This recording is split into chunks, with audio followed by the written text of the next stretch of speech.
Hello, everybody. My name is Vygandas.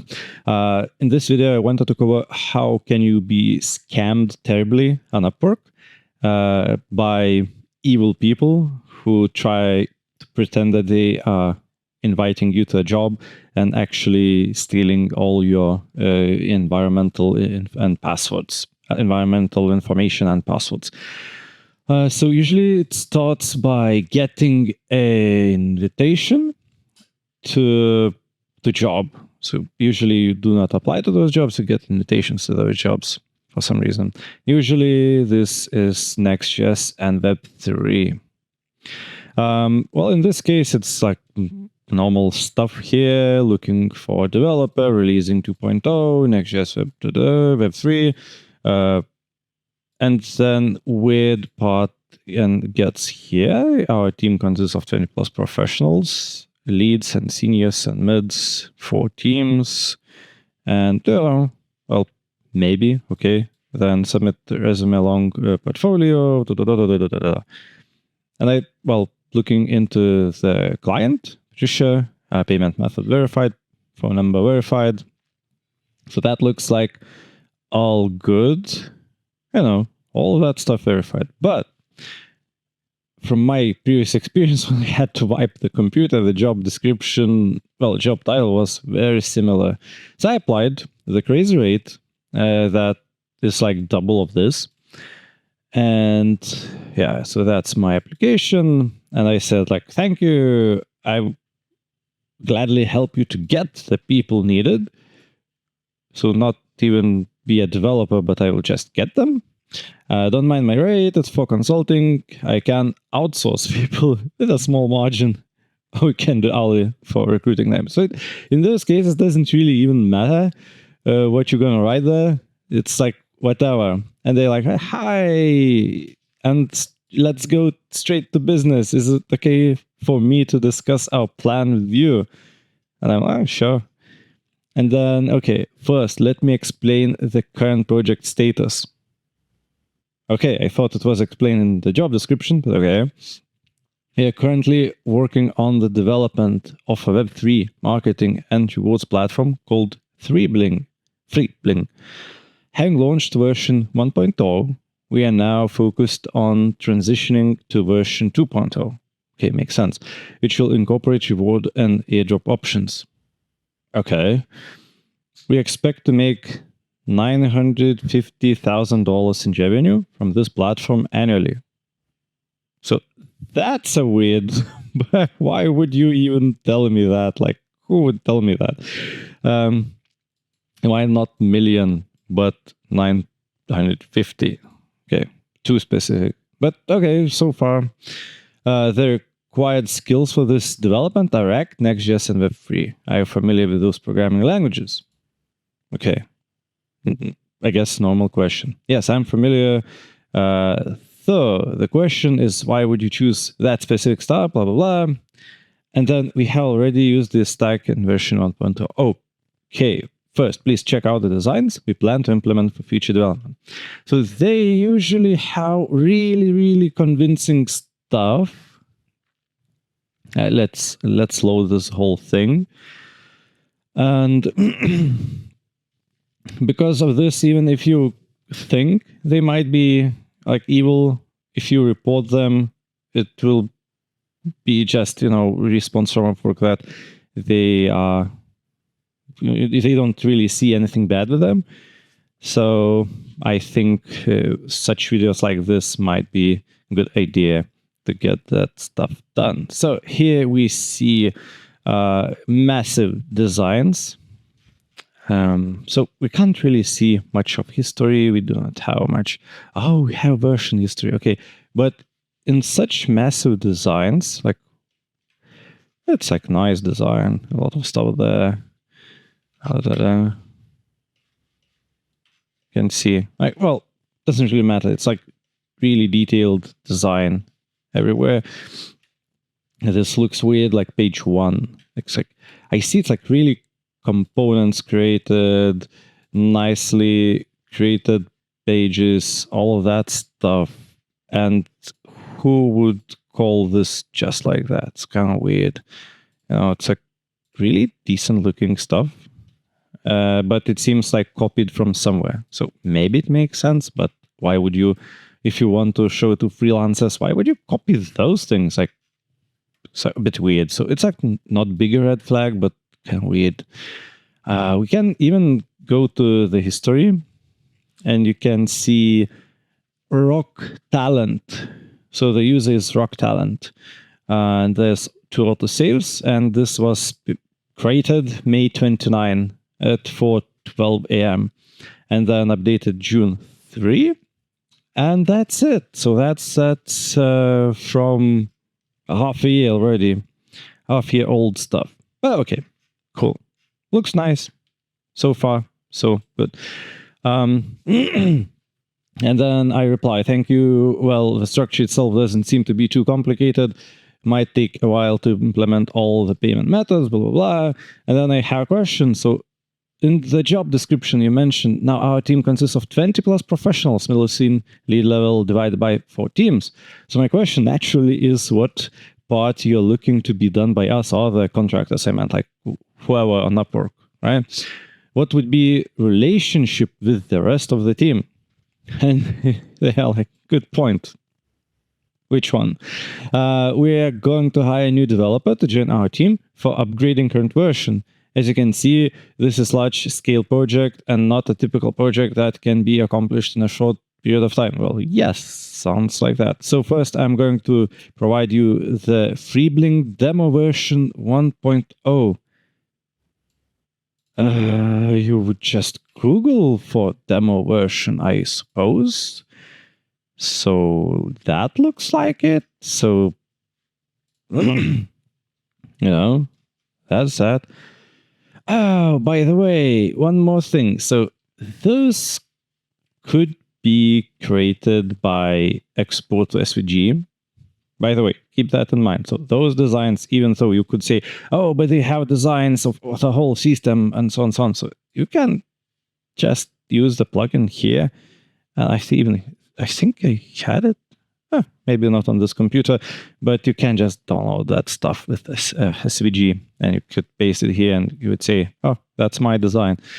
All right, so let's move on. So 1.0, I believe it's important so that you can evaluate its current state and ensure you have the right skills for further development. Okay, after checking that, we'll arrange a meeting with you and our CTO. Is that fine? So, well, I even said I will not do it myself. I know it's also nobody really read it, because like whatever you say, the goal for them is to just get you to see the demo, and not only to see the demo, but to try to run it on your machine. And I'm replying, since you had V1, what would be the address of live version? You know, this. Sure, that makes perfect sense. Let's see. And then they are like, okay, please check it out and take a look at basic logic and workflow of the project briefly. All right. And then I went to sleep. I think, oh no, I just logged off, and then they started pinging me and following. How long will it take? Blah, blah, blah. When can I arrange a meeting with you? And one more sad thing was that I've seen there so many people here browsing and looking. So I could count like probably 20 during the time I was investigating what's going on there. And okay, so they send me this crypto mess, Freebling demo 1 link to Bitbucket. So like super weird. Like, why would you do that? But okay. So we have some context, blah, blah, blah. Helpers is browser, storage, stuff. Helpers, models, campaign, country. So it's like 3 days ago, everything created, latest version 1.0. And then you want to check every file that might contain malicious software. And it might be hard, but I wouldn't ever run it on my main local. It's like, that would be such a bad idea. So I kind of know where to look already. But one previously in package.json, I had this in dev. Like there was extra pipe and then another script being launched. It also could be in package log with some overriding of package. And it could be anywhere, basically. So the thing is that you can also look into...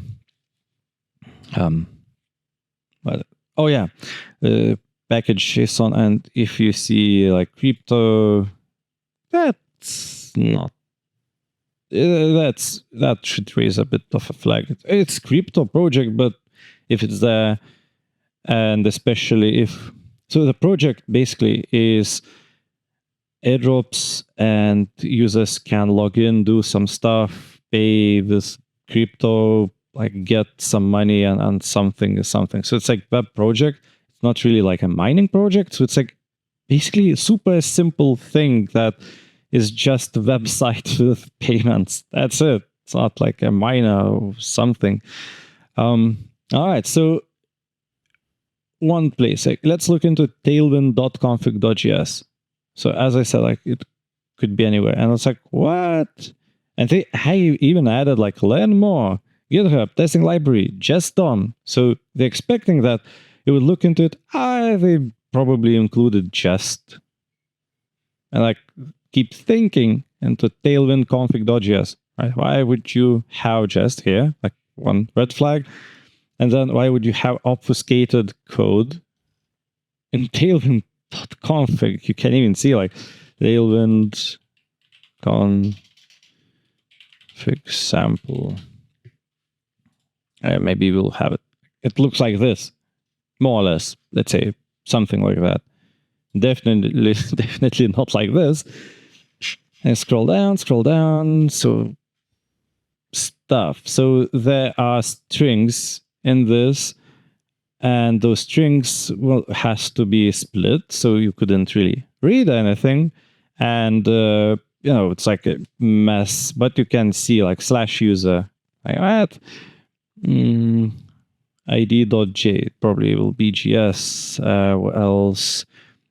Access something while something browse. How many red flags? Many red flags. And then the tailwind. Okay, so we kind of found that this is not good stuff already. And we can start investigating, is this bad or not? So stupid, simple thing. Just ask ChatGPT. Why not? Let's say you are expert JavaScript developer. What is this code about? And then let's give it the code. Let's see. So it's heavily obfuscated. Makes sense. The technique involves renaming variables, functions, cryptic symbols, The approach is commonly used to protect JavaScript code from reverse engineering, usually seen in malware or proprietary code protection. So, well, that makes sense, but that also happens. Obfuscation with encoded logic, encrypted data or functionality, potential harmful or proprietary code. So if it's proprietary, it's not a bad thing, but if it's harmful, we should keep investigating. So definitely Tailwind should not have that for sure. And then even if it's obfuscated into this gibberish, we can look for the obfuscation. JS the obfuscator, like first pick. Let's paste it in. Oh, it says nothing. Your code looks like it has obfuscated using obfuscator.io. Sure. And let's paste it here and click the obfuscate. And let's see what we have. Okay, so of course it will not change into normal variables, but basically it gets into the good structure again. And from the first glance, we can go through the code and see stuff returned. Log one. So some child processes, iOS file system path, moving forward. And then we get local Brave software, Brave browser. Okay. Google Chrome, Opera. Okay. A lot of stuff here. Moving forward. Local extension settings. Okay, interesting. So like statsync, join, create read stream. So it definitely reads those files.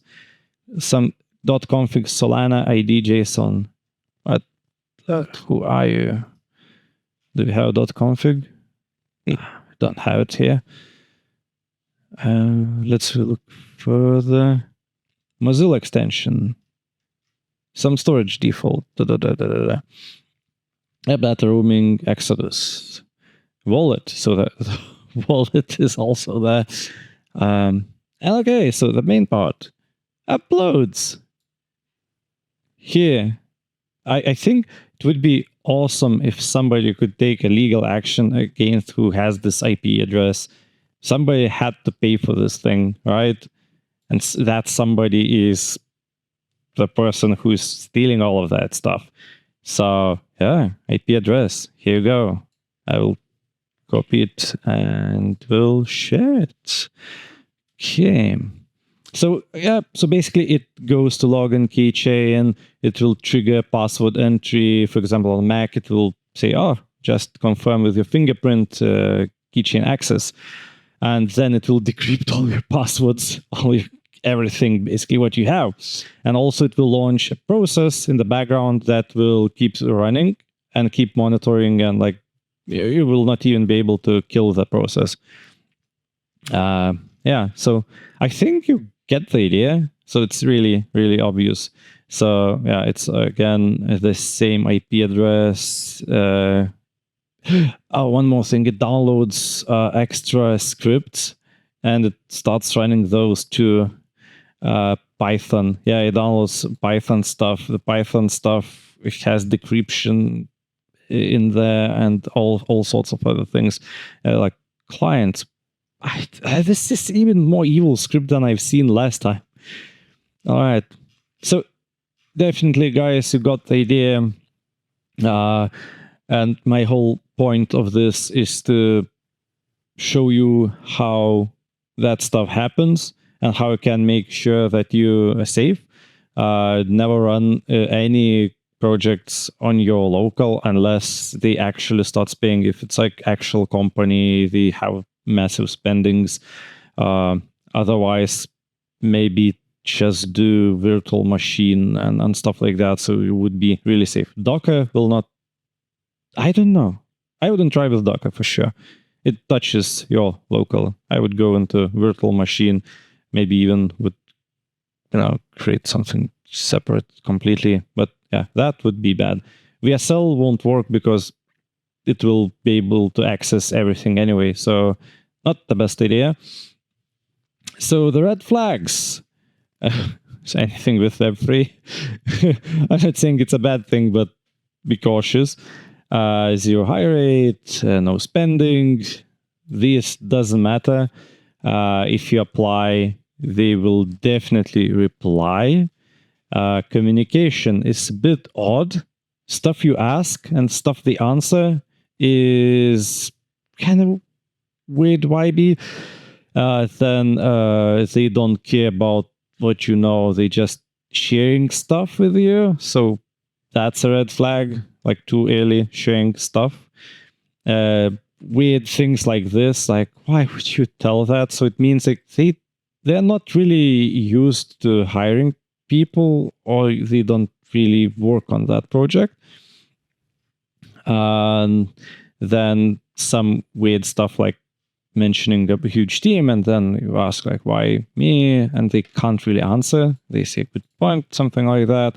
So basically, if it feels weird, it probably is, right?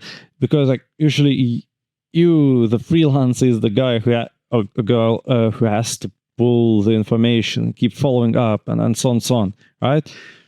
And yeah, and then sharing the code. It's obviously it's like crap. There's nothing in there. They pretended something, so you maybe wouldn't look into it and wouldn't do anything much. But definitely that's the way it's being done. So yeah, thank you for looking. I hope you will be safe. Be cautious.